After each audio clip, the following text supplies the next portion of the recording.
My fellow Nerkins, welcome back to another episode of That's So Nerdy. Today we've got another gameplay video for you, and today it's going to be SS4 Vegeta against Last Resort Frieza.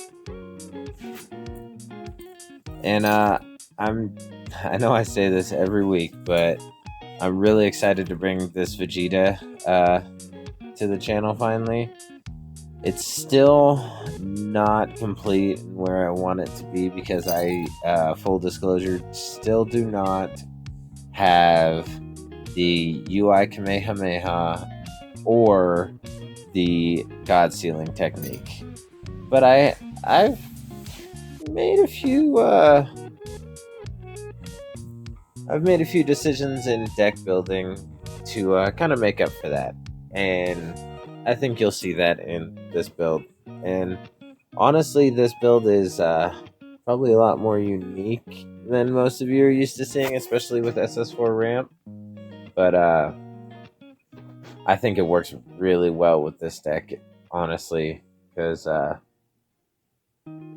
it comes in hard, way harder than people expect blue to come in, and with the amount of counters and just your ability to see things in your deck, it's really amazing how defensive and aggressive this deck, at least this build, can be. So I won the dice roll, so I'm going first. I play a unison into my energy because I've got another one in my hand, so I'm not super worried about drawing into another one. And like I said, I don't play the UI Kamehameha because I don't have it, which is another reason why I'm actually pretty excited about the Realm of the Gods set coming out, because of the watered down versions of the IARs.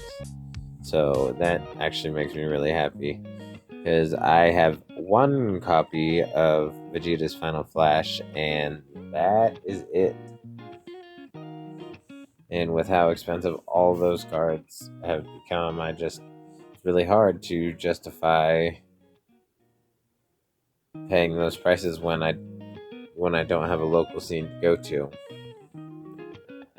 So that's kind of my logic behind it. If I had locals and I was competing regularly, then I would definitely have no problem forking out the cash, at least periodically, to get those cards. But it's tough to justify it when you're just playing casually. Excuse me, sorry about that. So he lets my first leader swing go through, which is awesome for me because I get my first ramp off. And honestly, in this situation,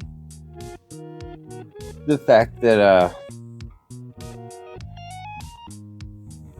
I went first and I wouldn't have been able to swing first turn anyway, UI Kamehameha, I mean, yeah, sure, would have been nice and everything, but really not crucial, at least in this build. And I think that at least the adept players are starting to see what chain I'm running, judging by what cards are in my energy. But yeah, I'm running the Janemba engine behind this Vegeta. I like to call it the deck Vegeta.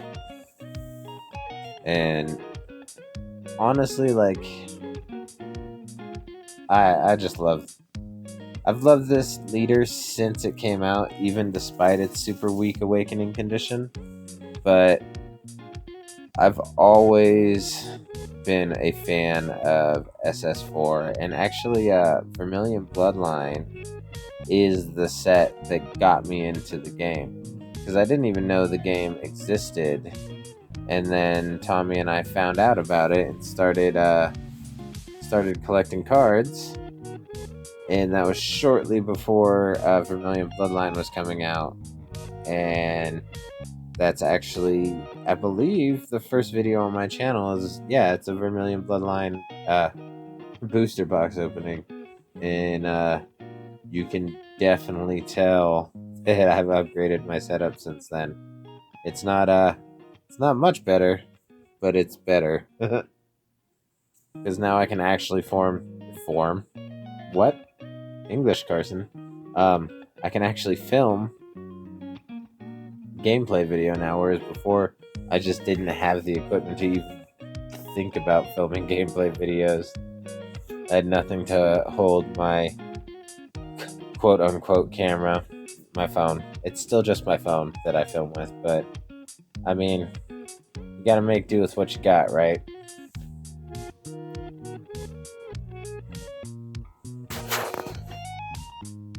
So, as you can see, this match has been going pretty heavily in my direction, especially since he's just been letting my leader swings go through. So I'm just plussing off my leader's ability. I have tons of energy, and I am not afraid to use it.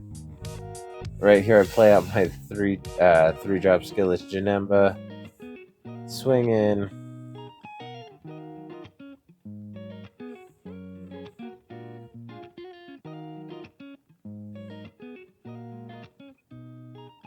Ugh.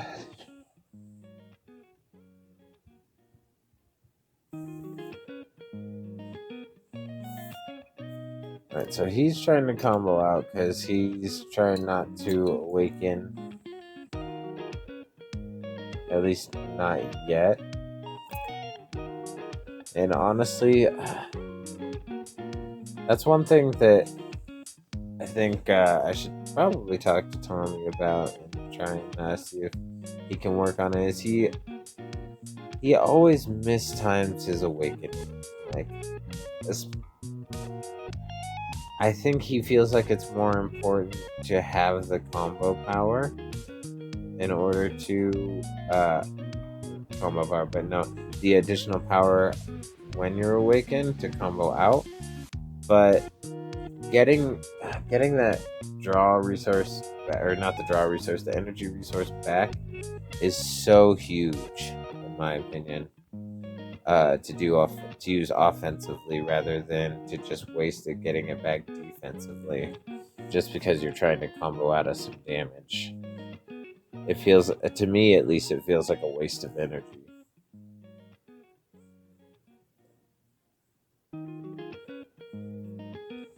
I mean, obviously, situationally, that's not always going to be the case because sometimes you're going to want that energy up to counter out of a bigger attack that may be coming. But, like, he just awakened for some combo power, and it netted him a draw, and he got to restand in energy, but he doesn't get to use that energy. So, again, it was a waste. Especially since he had to take the crit swing, and the crit damage ended up being a counter.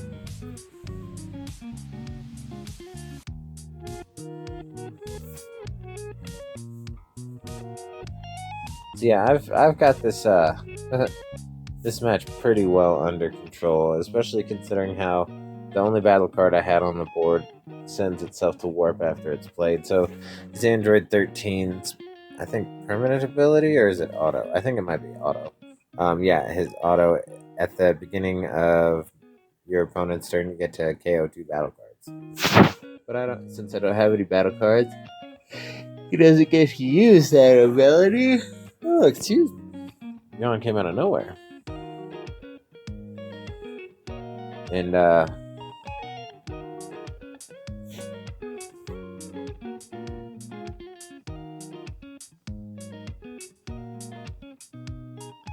here I'm just kind of sitting back, waiting for him to decide what he wants to do. Kind of deciding what I want to do as well. And here I decide to use Dimension Magic to counter his leader swing and restand 2 energy. That way I have the energy available to me if I want to use it. So now he makes me pitch a card with his Broly. And here because I want to awaken, I'm not going to counter. I just want to take the damage because I want to awaken. I want to have access to my leader's awaken side, more power, get the draw from my awakening. So I just take the damage from the unison swing. Really just just in total control of this match. Like, I'm seeing what I want to see when I want to see it. He's letting me get my ramp swings in. Like, everything's just going my way. So now I awaken, draw my card for the ability. And now I'm just thinking about how I'm going to be sequencing this, because this is a really big turn considering how I have 6 energy. So boom, 6 energy to play out Rise of the Super Warrior. And then look at the top 4.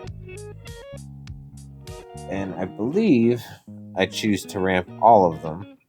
Yeah, I'm ramping all of them.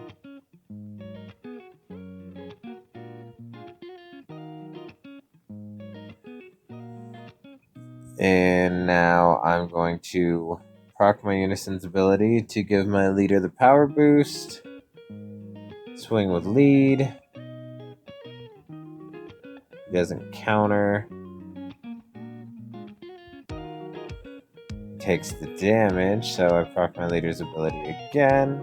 And now I'm sitting at 11 energy, which is just ridiculous.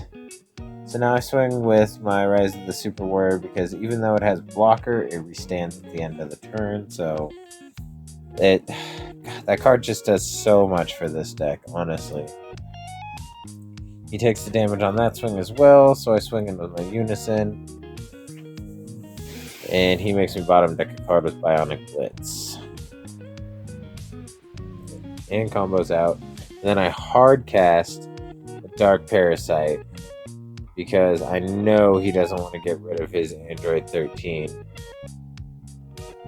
And when Dark Parasite swings, he either has to warp one of his battle cards, or I get to draw a card and then restand in energy. And honestly, if he would have just warped the card,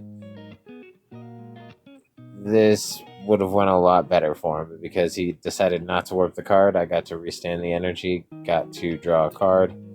Now he's dealing with the 20k crit swing that's coming at him right now.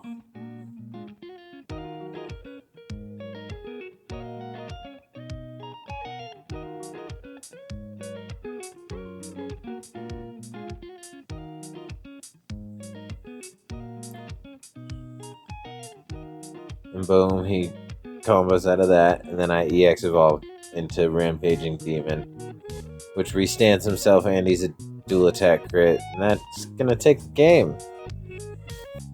Yeah, I really had no issue, because as you can see right there, I've got the proxy for my Hachiak, so I was not worried at all. I was in total control the entire time. That was just such an impressive performance. But if you like what you saw, like, comment, and subscribe. Hit that post notification bell so you can be notified whenever I drop a video. And stay